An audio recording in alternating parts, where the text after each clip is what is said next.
안녕하세요. 오늘은 이 역사 프레소 시간을 한번 가져볼까 합니다. 영상을 찍어 보겠습니다. 오늘은 저번 주에 이어서 역사 프레소 강제징용편 두 번째 시간인데요.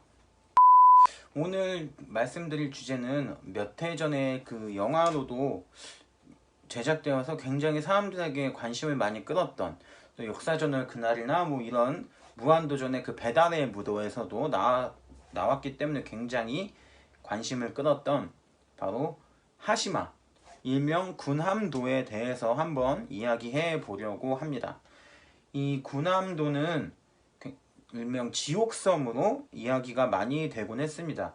그 이유인즉 섬 자체의 사면이 바다로 되어져 있었기 때문에 한번 징용에 끌려가게 되면 일본인들이 내보내주지 않는 이상 섬에서 탈출할 수도 없었고, 또 지하 속의 갱도, 그러니까 해저탄강 갱도가 섭씨 45도, 뭐 매를 맞아가면서 하루 꼬박 12시간을 일을 해야 했고요. 그것 할당량을 채우지 못하면 밥을 주지 않았고, 이 급식이나 이 밥이라는 것 자체가 우리가 얘기하는 이런 쌀밥이 아니라 대두박이라고 하는 이 콩 껍질로 만든 뭐 주먹밥이나 껍질로 만든 풀죽 같은 걸 줬다고 합니다. 이 조선시대 일제강점기의 일제징용의 역사는 우리가 생각하면 할수록 굉장히 마음 아프고, 아직 그 면면이 제대로 해결되지 않은 그런 측면이 많이 있는데요. 그래서 오늘은 이 좀 어이없는 것에 대해서 한번 이야기해 보려고 합니다. 군함도의 실태, 당시 군함도의 실태, 그리고 일본이 군함도를 어떻게 문화유산에 등재시켰고 그 등재의 속임수는 무엇이었는지, 또 그 등재가 된 이후에 어떤 태도 변화를 가져왔는지에 대해서 한번 이야기해 보도록 하겠습니다. 일단 첫 번째, 이 군함도가 등재되던 날 일본은 이런 연설을 합니다. 포시드 투 워크라는 단어를 사용을 하게 되는데요. 이 포시드 투 워크는 강제 노역을 뜻하는, 직역을 하면 강제 노역을 뜻하는 그런 영어 단어입니다. 이런 단어를 써가며 당시 등재 시의 연설을, 그러니까 설득 연설이라고 하죠. 그런 연설을 일본이 하였기 때문에 이 포시드 투 워크의 용인하에 우리나라 정부는 물론 다른 여러 나라 정부들도 이 하시마의 군함도의 세계문화유산 등재에 반대하지 않았습니다. 하지만 결국 이 단어 하나에 속은 세계 모든 정부, 세계 모든 나라는 이 하시마가 세계문화유산이 등재되던 그날 바로 눈뜬 장님이 되고 말았습니다.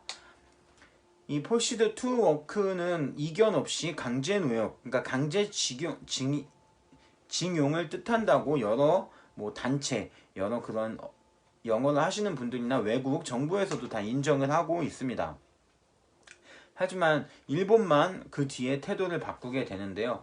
바로 이 가시다 후미오 일본 외무상이 포시드 투 워크는 강제 노역을 뜻하는 것, 강제 징용을 뜻하는 것이 아니라 강제 징용만큼 힘든 노동이 수반되었던 곳이다라는 그런 설명이다라는, 좀 약간 이전과는 태도가 다른 되게 어이없는 이야기를 하고 있습니다.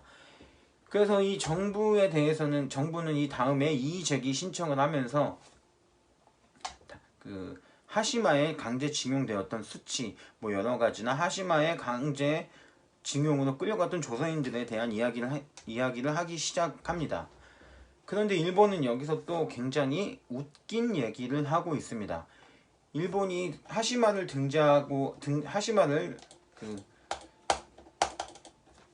하시마 섬을 문화유산으로 등재한 해는 1910년 이전, 그러니까 일본이 근대화를 이루는데 중추적인 역할을 했던 시기에 대한 문화유산 등재일 뿐, 일제강점기 1910년과 1945년 사이에 있었던 일은 하시마 문화유산 등재와 하등 관련이 없다라는 설명이었습니다. 즉 그러니까 일본이 직접 선거하는 본인들이 하시마 섬을 세계 문화유산으로 등재 신청한 것은 1800년대 말부터 1910년대까지 일본의 근대화를 이룩하던 시기에 한정된 것이며, 1910년부터 1945년 일본 일제강점기 시기와는 문화유산 등재 신청의 시기와 문화유산 등재와는 하등 관련이 없는 다른 이야기다 라고 이야기를 하고 있습니다. 이 하시마에 대한 여러 이런 논쟁에도 불구하고 결국 세계문화유산에 등재가 되고 말았습니다. 이 하시마 섬에 징용된 사람들은 총 500명에서 800명 정도로 추산이 되고 있습니다. 이 사망 기록을 통해 본 하시마 탄광 강제 동원 조선인 사망자 피해 실태 기초 조사라는 이런 조사에서 1943년부터 1945년 2년간 500에서 800명 정도 강제 징용자가 하시마 섬으로 끌려간 것, 그러니까 군함도로 끌려간 것으로 나와 있고요. 그리고 1925년부터 1945년까지 하시마 탄광에서 죽은 사람의 수는 확인된 사망자는 122분이었습니다. 이 122분에 대한 그 인명이나 실체는 현재 확인이 되고 있지 않은 상황인데요. 정확히 왜 그렇게 확인이 어려운 것인지 이 다음에 이어서 이야기를 해드리도록 하겠습니다. 예전에 배달의 무도, 무한도전 배달의 무도에 나왔었던 그 최창섭 할아버지 등 할아버지와 그 끌려간 날짜, 하시마 섬에 끌려갔던 날짜까지 기억하셨던 바로 그 두 분 할아버지의 증언에 의하면 탄광 속은 매우 더웠고 뭐 여기저기서 나 오늘 죽겠다 하는 곡소리가 쉬지 않고 들렸다고 합니다. 그리고 이 손에 숯가루, 탄가루가 묻은 상태에서 눈을 비비고 이러니 눈이 성한 날이 없었다라고 이야기를 하고 있습니다. 그리고 이 12시간 노동량을 채우지 않으면 밥도 제대로 주지 않았던 12시간 할당량을 주어야만 밥을 먹을 수 있는 일종의 식권이 주어졌고 이 식권을 주면은 아주 질 좋지 않은 아까 얘기했던 그 콩껍질로 만든 대두밥이라는 콩껍질로 만든 주먹밥 같은 것을 주었다고 합니다. 굉장히 열악한 환경에서 강제징용을 당했던 것인데요. 이 강제징용이 당연히 1945년에는 끝이 나고 맙니다. 왜냐면 우리나라가 해방을 했기 때문인데요. 이 면에는 또 안타까운 또 일본의 잔혹함이 그대로 드러난 또 하나의 사실이 있습니다. 1945년 일본은 조선인 강제징용자들을 배에 태웠습니다. 배에 태워서 하시마 섬을 나가게 되었죠. 이 모든 조선인들은 이제 이 군함도를 벗어나 강제징용이 끝났음을 아마 기뻐했을 거라고 생각을 하고 있습니다. 하지만 1945년 8월 23일 이들이 하시마 섬을 나와서 도착한 곳은 조선반도, 즉 한반도가 아닌 바로 히로시마였습니다. 히로시마에 당시 어떤 일이 있었는지는 모두 알고 계실 텐데요. 바로 히로시마에 원자폭탄이 투하되었고 그로 인해서 일본 천황의 무조건 항복으로 우리나라의 독립이 이루어지게 되었습니다. 이 히로시마에 왜 일본은 이 하시마의 군함도에 강제징용 노동자들을 데리고 갔을까요? 바로 원폭 현장 정리였습니다. 이 원폭 현장 정리라는 또 다른 지옥을 맞게 된 것인데요. 이 이후에 이분들이 어떻게 되었고 이 모든 징용자들이 제대로 조선의 한반도에 다시 돌아왔는지에 대해서는 정확히 알려진 바가 없습니다. 하지만 몇몇 생존자들에 의하면 그곳은 굉장한 지옥이었다. 본인들은 속아서 하시마에 끌려갔고 있었던 내내 굉장한 지옥이었다라고 증언을 하고 계십니다. 그렇다면 그 무한도전에 방영되면서 우리가 또 알게 되었던 공양탑이 있습니다.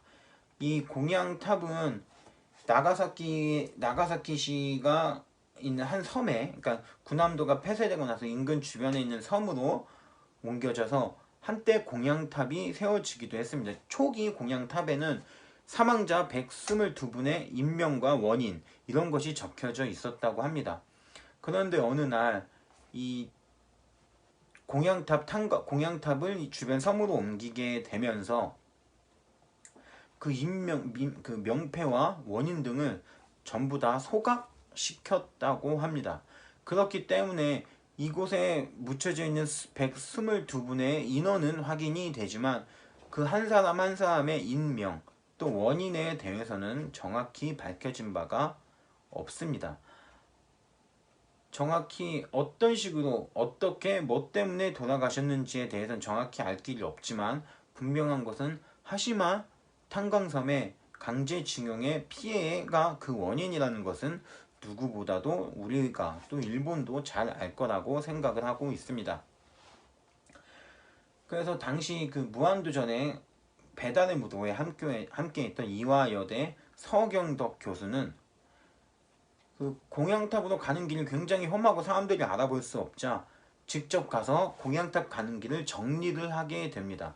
이 가지가 많이 돼 있던 가지를 치게 되고요. 길을 조금씩 내면서 외부 사람들이 공양탑으로 갈 수 있는 길을 만들어 놓게 되는데요. 이 공양탑으로 가는 길, 지금은 어떻게 변화되었을까요? 여기 사진으로 보시면 현재 나가사키시는 이 공양탑 가는 길을 위험지역으로 설정하고 안내 팻말과 함께 출입 금지를 설정해 놓았습니다. 그 이유인즉 한반도 희생자들의 유골 안장을 확인할 수 없고 기록은 불타 없어졌으며 이들이 남긴 공양탑 자체에 가는 길이 위험하기 때문에 이 길을 폐쇄한다 라고 하고 있습니다. 굉장히 좀 말도 안 되는 이야기인데요. 여기 보이시는 이 두 분 할아버지, 무한도전에 나와서 증언을 하셨던 이 두 분 할아버지 분들 뿐만 아니라 이 강제징용을 비롯하여 징병 그리고 당시 위안부 할머니들의 여러가지 문제는 현재 일본의 극우 정치 세력들에 의해 여전히 해결되지 않은 문제로 남겨져 있습니다. 일본의 공식적인 사과 또 일본의 반성 이런 것들이 수반되어지지 않았기 때문에 바로 현재 진행형의 역사라고 볼 수 있는데요. 여러분들이 공감이라는 이런 마음 하나로 이분들의 아픔을 나누고 또 이분들이 돌아가신다 해도 우리가 스스로 그 공감이라는 감정으로 이것들을 받아들이게 되어 역사를 쭉 잊지 않고 기억해 주셨으면 좋겠습니다. 일본의 역사 왜곡 여러가지 활동은 바로 그것을 노리고 있습니다. 잊혀짐. 이 여러분들이나 저와 같이 이런 국민들이 할 수 있는 일은 단 한 가지입니다. 바로 이 일제강점기의 역사를 이런 징병징역의 아픈 역사를 잊지 않는다는 것입니다. 잊혀짐은 일본이 가장 바라는 것이고 우리 국민들이 일본에게 끝까지 그들에게 사과를 받아낼 수 있고 현재 진행의 역사이며 그들에게 언제까지나 경고할 수 있는 가장 큰 엄청난 방법은 바로 다른 것이 아니라 기억과 공감입니다.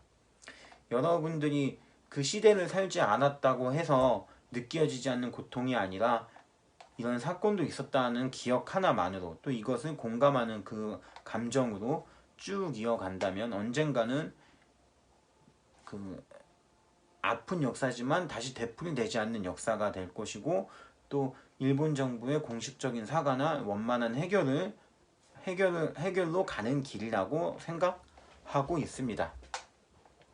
오늘 이렇게 하시마 탄광섬에 대해서 한번 이야기를 해봤는데요. 이 일본의 강제징병징용의 역사는 굉장히 마음 아프지만 아까 얘기한 대로 여러분들을 기억하면서 오늘도 제 역사 TV 방송을 시청해 주셔서 정말 감사드립니다. 다음번엔 더 유익한 정보로 찾아뵙겠습니다. 그리고 이제 곧이 아니라 이제 6월이죠. 6월 민주 항쟁의 시기인 6월이 다가왔습니다. 이 박종철 열사와 이한열 열사를 비롯한 그들의 희생 그리고 당시 모든 국민들이 나왔던 일상적인 평범한 일상을 위해 나왔던 그들의 용기와 희생을 다시 한번 마음속 깊이 새기며 대한민국의 민주주의 역사에 대해서도 소중하게 생각하는 오늘 하루가 되었으면 좋겠습니다. 그럼 오늘도 이렇게 방송 마치도록 하겠습니다. 감사합니다.